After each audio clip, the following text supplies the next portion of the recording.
Angkor Hospital for Children will launch the Patient Contribution Scheme for medical services for children on July 7, but for patients from poor families, the hospital will still continue to provide free healthcare. The decision to introduce the scheme comes at a time when foreign aid is declining, forcing the hospital to come up with other ways to create income to cover operating costs.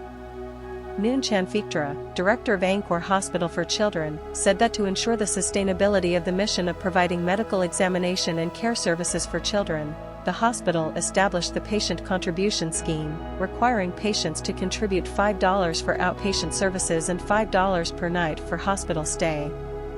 He added that for patients with an ID Poor card or Health Equity Fund card and patients with poverty certification by social workers of Angkor Hospital for Children, the hospital will continue to provide free healthcare. Whether patients can afford to pay the contribution or not, the hospital continues to provide the same quality of medical care to children. According to Chanfiktra, the hospital depends on donations to operate, and the establishment of the Patient Contribution Scheme comes at a time when foreign aid is declining.